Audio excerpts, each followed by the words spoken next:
There's much anger and emotion to be found following Friday's shooting. Talking heads on Sunday's shows, entertainers at events. You're not going to fix it by taking away the rights of law-abiding citizens. You've got to fix it in a way that hardens the place sufficiently. If that means 5 metal detectors getting in and out of a high school, you get 5 metal detectors. Have you guys done enough in the Senate? Of course not. Of course not. But it's like every other issue. The American people are united. How come this stuff doesn't ever pass? It's a 3-letter word. It's the NRA. You must control your guns at home and be sure they're locked up. Number 2, Jake, we need to get down to 1 or 2 entrances into our schools. We need armed teachers, trained, of course. Why don't we not do a moment of silence? Why won't we do a moment of action? Why don't we do a moment of change? Why don't we change what's happening?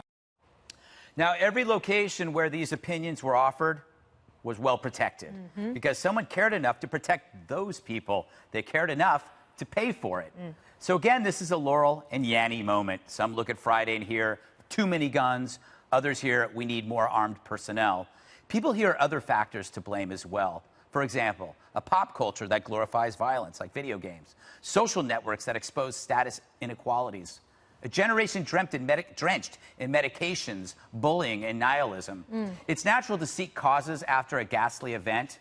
Meanwhile, according to recent research, shootings involving students have been declining since the 90s. It's weird because, if anything, it feels like the opposite is the case. It leaves you scratching your head without alleviating any pain for the victims' families. So the only thing certain is uncertainty, except when it comes to us, the media. It's been reported that the killer spared some victims, hoping they'd tell his side of the story. So where would that story be told?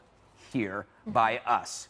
As long as we do our part to tell the story with ceaseless coverage featuring the coward's face and name, these events will continue. It's the simplest cause and effect. If someone performs an act for the sake of infamy and you provide him that infamy, mission accomplished. And it's a mission that leads ultimately to another.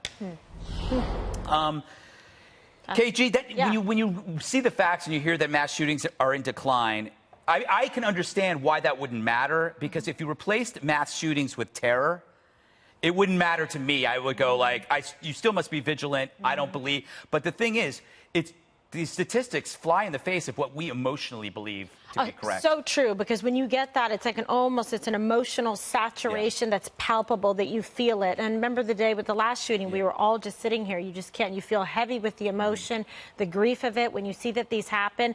And it seems almost like in rapid succession.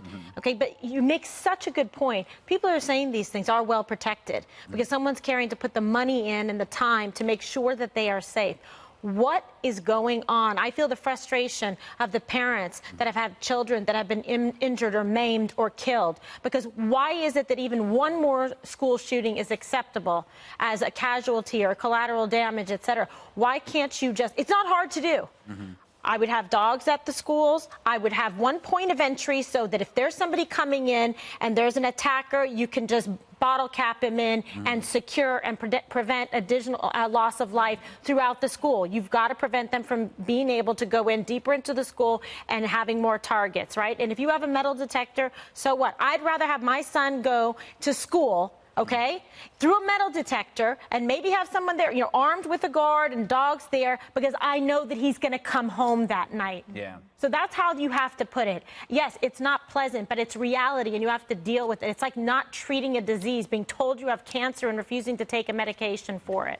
Yeah. Juan, there was a symbolic suggestion by Obama's former Secretary of Education, Arne Duncan. I think we might have a tweet up there, but basically the gist of the tweet is students should not go to school until gun laws are changed that would keep them safe.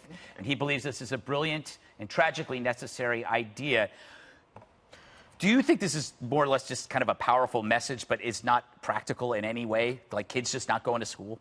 Well, because I think he even said if it's not done on a large scale, it really doesn't work. But if it is done on a large scale, it's much like what we saw after the events in Parkland, where the voice and the power of young people saying, I don't feel safe in my school, Mom and Dad, really does help to, I think, brace some people and get people to say, hey, well, we have to think about the fact that children, our future, should be protected.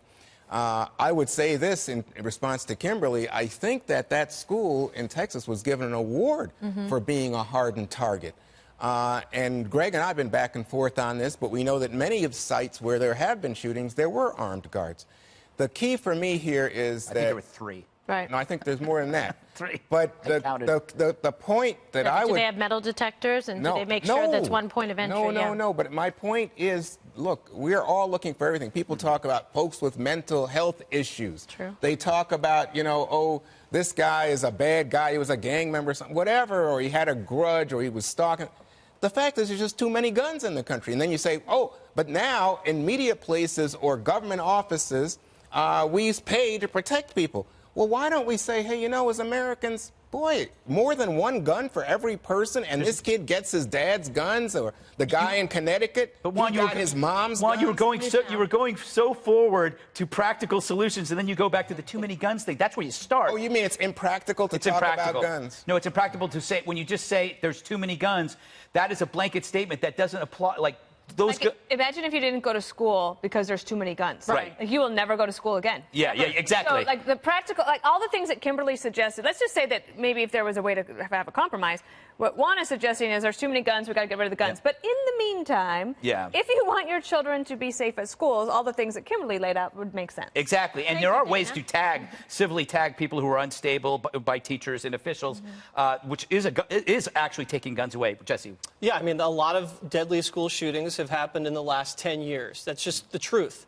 But the amount of guns in this country hasn't quadrupled. It's been relatively steady, and there hasn't been a massive deregulation of gun laws. So what has changed? I think, Greg, you're right. There's a Columbine copycat situation. Sure. There's the rise of social media and the iPhone. There's the overprescription of psychiatric drugs to teens. Bullying. They got the Promise program, cyberbullying, where they're, not trying to criminalize criminal kids. So look at the polls. The polls say 57% of this country think it's a mental health issue. Only 20% or so believe it's a gun control issue. And most people do want stricter gun control, but the 2 things they want? They want, number 1, stricter background checks, and number 2, more money spent on mental health screening. So to demonize the NRA is a political solution, but it's not a practical solution, because NRA members aren't mass shooters. They usually neutralize mass shooters. And Planned Parenthood and the labor unions, they spend much more money lobbying than does the NRA. And if the Democrats really wanted to do something about gun control, they had the House and the Senate for 2 years under Obama. They didn't do it. And the cities that have the strictest gun control laws, usually run by Democrat mayors, have very high rates of homicide. So why don't the Republicans then take a step from everybody at this table and say, hey, you know what? We agree. Universal background checks. We're going to do better on background checks. We're going to not allow people too young to buy. That wouldn't have prevented this, though. Yeah, that's the thing. No. The idea is not, you can't say, you can always say it wouldn't have prevented this one, but we can do better. But we always agree on stovetop information. All the information that we have coming in on a student, put it all together in a database.